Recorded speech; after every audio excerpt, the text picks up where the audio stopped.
I'm Tracy Baxter with today's Record Newswatch. The law enforcement crackdown on prescription drug abuse produced one very unfortunate result.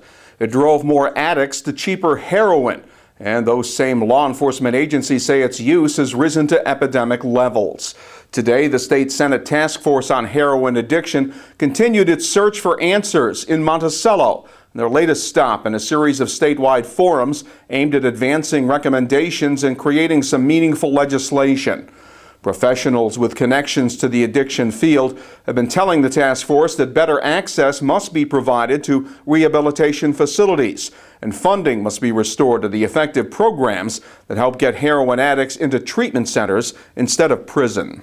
I think overall we're going to try and get insurance coverage for those people who are addicted to heroin and other opioids to help them get the help that they need, and put the bad guys in jail by increasing criminal penalties on drug dealers.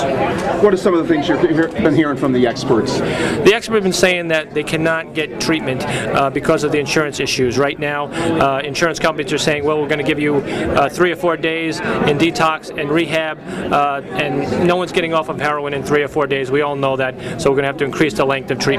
We have effective antidotes available for opiate overdose. That would include both heroin and prescription pills. The antidote is called naloxone or Narcan, and more widespread availability of this antidote for emergency services and law enforcement, I think, would save lives in our community. It's something that's already been done in Staten Island. Every first responder in Staten Island carries that antidote, and they've already seen it save lives, multiple times. So I think it's something we need here as well.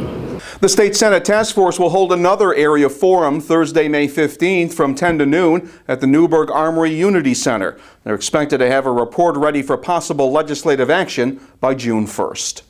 A not guilty plea was filed today at the arraignment of the Kingston man charged with murdering his mother while she slept. Public defender Mary Ann Connolly made the not guilty plea on behalf of 53-year-old Mark Carpino, who was indicted last week on a second-degree murder charge. Prosecutors say he bludgeoned to death his 86-year-old mother, Audrey Carpino, in their Westchester Street home April 5th. The indictment was filed despite a determination by 2 psychiatrists that Carpino was mentally ill and unfit to stand trial on the charges. The Ulster County District Attorney's Office will contest those findings. A competency hearing for Carpino has been scheduled for May 30th. An audit conducted in February tipped off Livingston Manor school officials to some serious accounting irregularities. It prompted an investigation that's led to the arrest of the class of 2015 school advisor, who was accused of stealing more than $10,000 of money the class had raised. The state police have charged a 46-year-old Sandra Taggart of Livingston Manor with felony grand larceny and falsifying business records. Taggart has been a teacher in the district since 1998. According to Livingston Manor District Superintendent Deborah Fox, the money raised by the students was to be spent on things like the senior class trip, yearbooks, senior pictures, and caps and gowns. Fox says attempts are being made to recover the missing money.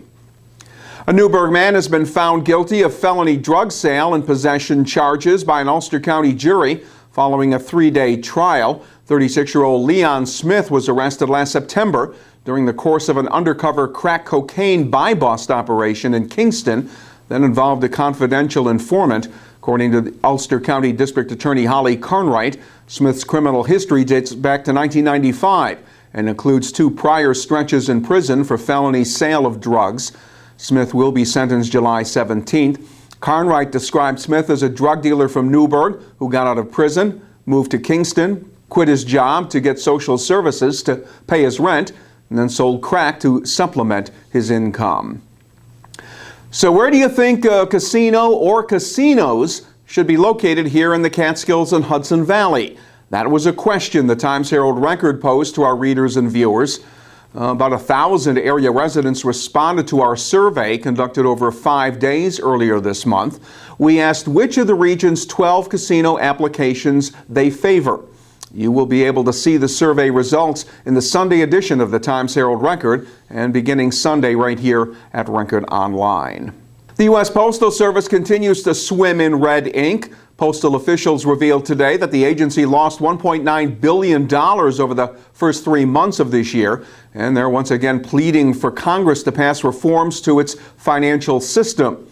The deficit matched the $1.9 billion in financial losses during the same 3-month period last year, and it came despite a 2.3% rise in operating revenue and continued cost cutting. Postal officials have been asking Congress for legislation that includes a different delivery schedule, greater control over its personnel and benefit costs, and more flexibility in pricing and products. And the sounding of a burglar alarm brought the owner of the Ardonia Market in Clintondale to his store early Thursday morning. Once inside, he noticed that the store's ATM machine had been pulled away from the wall with tools on the floor next to it. He then went outside, locked the front door, and waited for Ulster County Sheriff's deputies to arrive. When they did, they searched the market and discovered Mark Brescia hiding in a closet. The 50-year-old Poughkeepsie man now faces an assortment of charges, including felony burglary and felony criminal mischief. We're expecting more shower activity for the start of the weekend, but things look good for Mom on Sunday. Saturday will be mostly cloudy with showers likely. It will be mild with temperatures Saturday reaching the middle 70s. Sunday, Mother's Day, will be mostly sunny and warm with the highs in the upper 70s. It'll be a great day to be outdoors. Stay connected to what's happening this weekend by reading the Times-Herald Record, and stay connected to breaking news throughout the weekend right here at Record Online. For Record Newswatch, I'm Tracy Baxter.